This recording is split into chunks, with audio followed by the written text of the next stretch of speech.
दोस्तों आजकल जो ईरान और इसराइल के दरमियान जंग चल रही है जिसमें अमेरिका की भरपूर हिमायत हासिल है इसराइल को। उसका जो बेसिक रीज़न था कि इस जंग के होने का वो ये था कि इसराइल ने ये बताया कि ईरान न्यूक्लियर वेपन बना रहा है, उस पर उसको खदशाते हैं। इस बात का जवाब बनाकर इसराइल ने पहले ईरान पर अटैक किया, जिसके बाद अमेरिका ने भी आज सीरीज ऑफ अटैक्स लॉन्च किए ईरान पर। तो इस बात का ये सवाल पैदा होता है कि just because Iran nuclear weapon बनाने जा रहा है, उसकी तैयारी कर रहा है, तो सारी वेस्टर्न कंट्रीज इंक्लूडिंग इसराइल और यूएसए ईरान का दुश्मन बन चुकी हैं। तो how did Pakistan got away from it? Pakistan भी एक इस्लामिक कंट्री था, लेकिन फिर भी पाकिस्तान न्यूक्लियर वेपन बनाने में कैसे सक्सेसफुल रहा। तो इस वीडियो में जानेंगे कि क्या फैक्टर थे जिसकी वजह से पाकिस्तान न्यूक्लियर नेशन बन गया और ईरान नहीं बन पा रहा।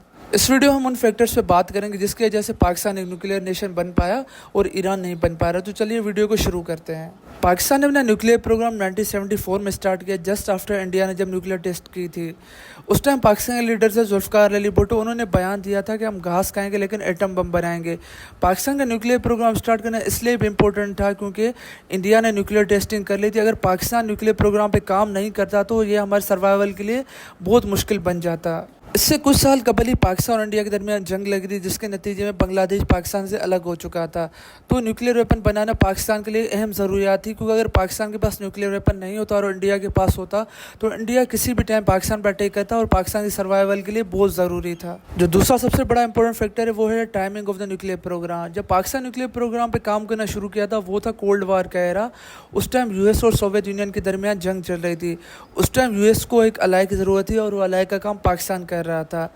तो उस टाइम यूएसए को पाकिस्तान की नीड थी। तो उस टाइम यूएसए को पता था खुफिया तौर पे कि पाकिस्तान न्यूक्लियर प्रोग्राम पे काम कर रहा है, लेकिन वो उस टाइम उस पर इंटरफेयर नहीं कर सकते क्योंकि यूएसए को पाकिस्तान की बहुत ज़रूरत थी और पाकिस्तान सीक्रेटली उस चीज़ पे भी काम कर रहा था। यूएसए के अलावा बाकी कंट्रीज़ को उस चीज़ की पता नहीं था और सीक्रेटली डॉक्टर अब्दुल कदीर खान ने ये टेक्नोलॉजी हासिल कर ली थी कि कैसे न्यूक्लियर वेपन बनाते हैं। अमेरिका ने अपने मफादात की वजह से पाकिस्तान न्यूक्लियर प्रोग्राम इंटरफेयर नहीं किया, उसे इग्नोर किया काफ़ी टाइम तक। दोस्तों यहाँ पे एक सवाल पैदा होता है कि ईरान पे एक इस्लामिक कंट्री है जस्ट लाइक पाकिस्तान, फिर ईरान पे इतनी पाबंदियाँ क्यों?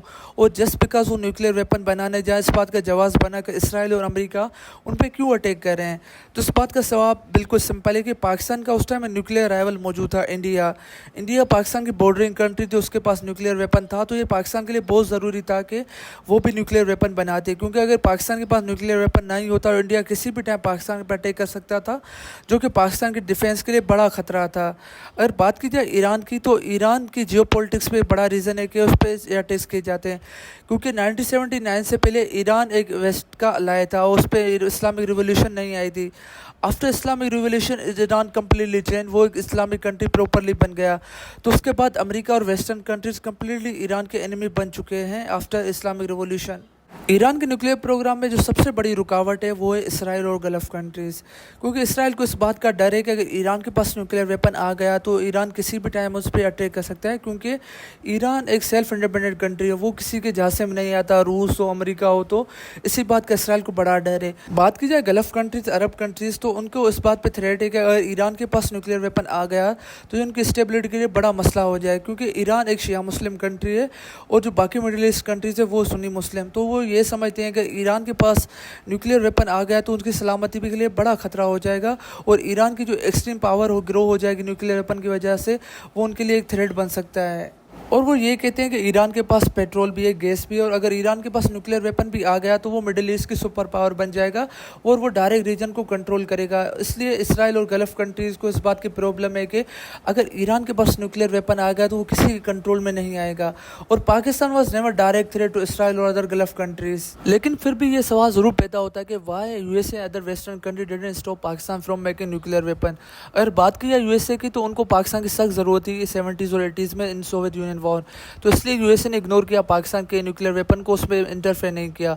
लेकिन after Soviet union war in 1990s Pakistan पर सैंक्शन ज़रूर इम्पोज की, वेस्टर्न कंट्रीज़ ने पाकिस्तान पाबंदियाँ लगाई, लेकिन तब तक बहुत देर हो चुकी थी। तब तक पाकिस्तान ने काफ़ी न्यूक्लियर वेपन बना लिए थे और तब तक बहुत देर हो चुकी थी और पाकिस्तान ने 1998 में न्यूक्लियर टेस्टिंग भी की और पाकिस्तान ऑफिशियली एक एटॉमिक नेशन बन गया दुनिया में। अगर बात की जाए ईरान के न्यूक्लियर प्रोग्राम की, तो उन्होंने 9/11 के बाद अपने न्यूक्लियर प्रोग्राम पे काम करना स्टार्ट किया। और आपको पता है کہ 9/11 کے بعد ویسٹرن ورلڈ اور امریکہ کیسے مسلم کنٹریز کی انیمی بن گئی، کیسے انہوں نے 9/11 کا جواز بنا کر افغانستان، عراق میں ڈسٹرکشن کی اور لیبیا پر بھی اٹیک کر لیے۔ تو اس لیے اسرائیل اور ویسٹرن کنٹریز اور امریکہ کو ڈر تھا کہ ایران کے پاس نیوکلیئر ویپن آ گیا تو ان کے لیے بڑا تھریٹ بن سکتا ہے۔ 2002 میں امریکہ کو پتہ چلا کہ ایران نیوکلیئر ویپن بنانے پہ کام کر رہا ہے اور انہوں نے سیٹلائٹ کے تھرو ایران کی نیوکلیئر سائٹ کی بھی معلومات حاصل کر لی۔ اس کے بعد ویسٹرن کنٹریز نے ایران پہ فلی سینکشن امپوز کر لی اور ایران کو تنہا چھوڑ دیا دنیا میں۔ اگر بات کی جائے تو پاکستان اور ایران میں ڈفرینس یہ ہے کہ پاکستان فلی ڈیپینڈنٹ ہے، پاکستان انڈیپینڈنٹ کنٹری نہیں ہے، کیونکہ پاکستان IMF سے لون لیتی ہے اور پاکستان ورلڈ بینک سے بھی لون لیتی ہے، تو اس لیے پاکستان ڈیپینڈنٹ ہے ویسٹ پہ۔ تو امریکہ جب چاہے پاکستان کو کنٹرول کر سکتا ہے اور اسی وجہ سے پاکستان کبھی بھی کوئی ایکشن اپنے دم پہ نہیں لے سکتا، کیونکہ پاکستان فلی سیلف سفیشینٹ کنٹری نہیں ہے۔ اور اگر بات کی جائے ایران کی، تو ایران پہ سینکشنز ہے، وہ ڈائریکٹ ٹریڈ بھی نہیں کرتا کسی ویسٹرن کنٹریز پہ، وہ کسی پہ ڈیپینڈنٹ نہیں ہے۔ تو اس لیے بڑی وجہ ہے کہ ایران کو وہ ویسٹرن کنٹری نیوکلیئر پاور نہیں حاصل کرنے دے رہی، کیونکہ اگر ایران کے پاس نیوکلیئر پاور آ گئی تو وہ کسی سے بھی نہیں ڈرے گا، اور ایران کے پاس اتنے منرلس ہیں تو اسی پہ کوئی سی بھی امریکہ وغیرہ پہ ڈیپینڈ ہونے کی ضرورت بھی نہیں ہے۔ اور یہی وجوہات ہے جس کے بنا پہ امریکہ اور اسرائیل ایران پہ اٹیک کر رہا ہے بار بار، کیونکہ انہیں پتہ ہے کہ ایران کے پاس نیوکلیئر ویپن آ گیا ہے نا، پھر جب بھی فلسطین اور مسلم کنٹریز پہ اٹیک ہوا تو ایران ریٹیلیٹ کرنے میں دیر نہیں کرے، ڈائریکٹ اسرائیل اور امریکہ پہ اٹیک کر سکتا ہے۔ نہ صرف نیوکلیئر پروگرام، اسرائیل اور امریکہ کے لیے سب سے بڑا خطرہ سید علی خامنہئی اور ایران کا اسلامک رجیم ہے۔ انہوں نے کافی ٹائم انڈائریکٹلی ٹرائی کیا ہے کہ وہ کسی نہ کسی طرح ایران کے اسلامک رجیم کو گرائیں اور نئی حکومت لائیں، لیکن اس میں وہ کافی بار ناکام رہے ہیں۔ کافی وہ LGBT کا پروپیگنڈا لاتے ہیں، کبھی انہوں نے لاسٹ ایئر آپ کو پتہ ہے کہ ماں اسفانی کا ایک واقعہ بھی لایا تھا جس میں انہوں نے یہ ڈرامہ کیا تھا کہ اس سے ایران وومن رائٹس کو دباتا ہے۔ انہوں نے کافی مرتبہ انڈائریکٹلی ٹرائی کیا ہے کہ وہ اسلامک رجیم کو گرائیں اور تاکہ وہ اپنی ایک حکومت لا سکیں جیسے وہ ایران کو کنٹرول کرے، جیسے انہوں نے سیریا میں کیا اور جیسے انہوں نے یوکرین میں کیا۔ تو آپ کا کیا خیال ہے اس ویڈیو کے بارے میں؟ مجھے کمنٹس میں ضرور آگاہ کیجیے گا۔ ملتے ہیں نیکسٹ ویڈیو میں، تب تک اللہ حافظ۔